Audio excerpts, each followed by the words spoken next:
Ijazah Jokowi makin panas. Roy Suryo bongkar semua fakta hingga permintaan maaf. Kemudian ketika saya buka WA itu kepada publik, Prof. Paiman minta maaf ke saya. Ada seorang yang memang saya kenal, Prof. Paiman itu kan dulu kan sempat jadi deputi di Kementerian Pemuda dan Olahraga.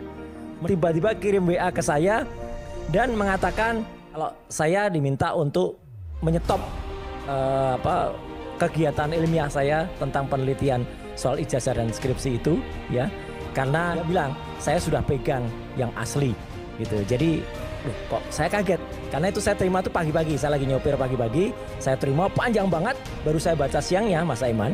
Dan ketika saya baca itu terus terang saya nggak nyaman karena dia bilang gini, dia bilang sudahlah Mas Aiman, Anda harus minta maaf kepada Pak Jokowi. Saya bilang apa-apaan orang ini kok nyuruh saya minta maaf kepada Jokowi, bahwa kalau Anda tidak melakukan ini maka hidup Anda tidak akan tenang dan damai. Oke. Weh, ini nggak benar nih orang ini, gitu. Jadi karena misal awalnya sopan-sopan, tapi kok belakangnya kok kayak gitu. Bahwa saya tidak bermaksud melakukan intimidasi terhadap Mas Roy dan saya benar. Ini ditambah dengan kebetulan ketika saya mendapati WA itu, kebetulan memang saya komunikasi ini sahabat lama saya ketika saya masih di Komisi 1 di bidang intelijen dengan Pak Rajasa. Nah, Pak Rajasa punya temuan bagus soal Prof. Paiman ini. Prof. Paiman ini tidak benar kalau hanya sampai tahun 2002. Prof. Paiman sendiri secara mendadak juga tiba-tiba melakukan pertemuan dengan teman-teman ex Pasar Pramuka pada awal Mei yang lalu. Ngapain ya orang ini kok kemudian merasa seperti ketakutan. Kalau saya sih feeling saya mengatakan orang ini kok agak ketakutan gitu. Kenapa dia begitu?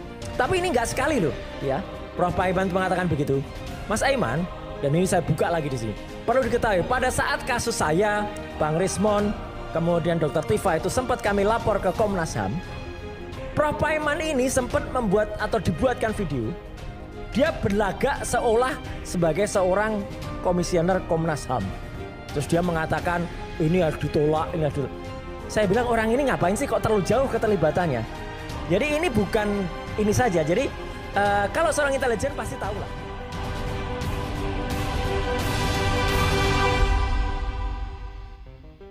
Isu ijazah Presiden Joko Widodo kembali membara. Setelah sempat mereda, bara lama kembali disulut oleh komentar dan pengakuan terbaru dari Roy Suryo, mantan Menteri Pemuda dan Olahraga yang juga dikenal sebagai pengamat teknologi dan kerap terlibat dalam polemik-polemik panas negeri ini.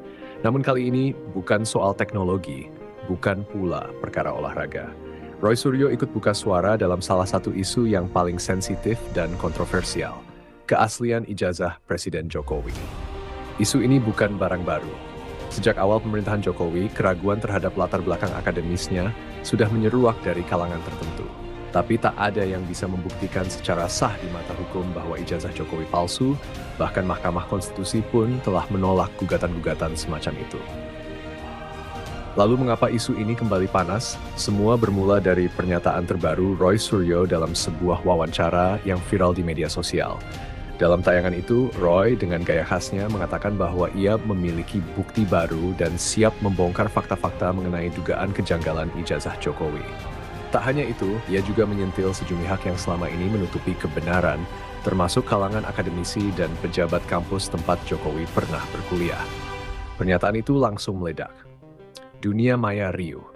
Pendukung dan pembenci Jokowi kembali bentrok di kolom komentar. Ada yang menyambut Roy sebagai pahlawan kebenaran, tapi tak sedikit pula yang mencibirnya sebagai tukang sensasi. Yang membuat suasana makin panas, Roy mengklaim bahwa ia sempat meminta klarifikasi langsung ke pihak kampus, namun tidak mendapatkan jawaban yang memuaskan. Sontak saja pihak-pihak yang disebutkan bereaksi cepat. Universitas Gadjah Mada, UGM, alma mater Jokowi, langsung mengeluarkan pernyataan tegas. Ijazah Presiden Jokowi adalah sah dan otentik. Pihak kampus menegaskan bahwa segala proses administrasi hingga legalisasi data mahasiswa telah dilakukan sesuai prosedur. Mereka juga mengaku heran mengapa isu ini terus diangkat, padahal sudah berulang kali dijawab secara resmi. Namun publik telanjur terbelah. Di satu sisi, ada kubu yang menilai isu ini sebagai bagian dari upaya sistematis untuk menjatuhkan reputasi Jokowi di masa akhir jabatannya.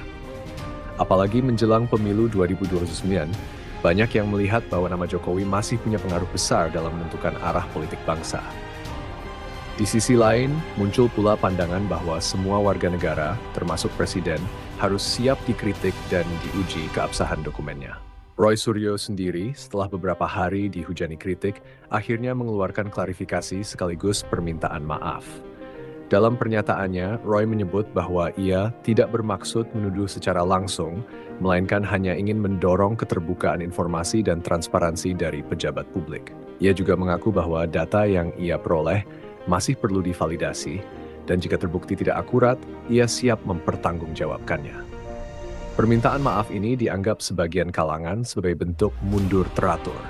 Tapi bagi sebagian lainnya, ini justru menunjukkan adanya tekanan besar di balik layar, tekanan dari pihak-pihak yang tidak ingin isu ini terus bergulir. Terlepas dari itu, satu hal menjadi jelas.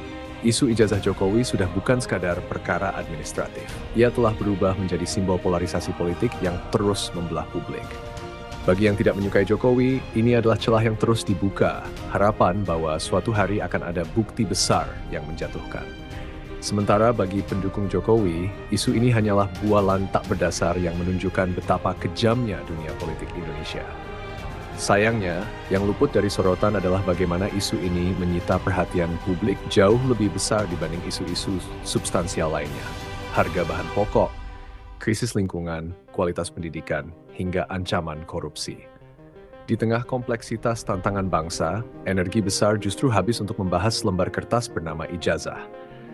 Lebih menyedihkan lagi, isu seperti ini sering digunakan sebagai senjata politik untuk mengalihkan perhatian atau menjatuhkan lawan, bukan untuk memperbaiki sistem.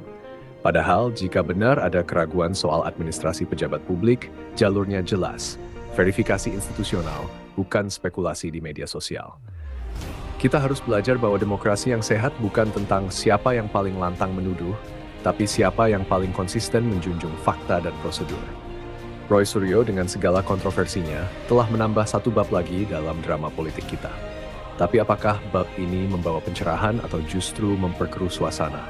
Hanya waktu yang akan menjawab. Yang pasti kita sebagai rakyat jangan ikut terombang-ambing dalam pusaran opini dan emosi. Mari tetap kritis tapi juga rasional.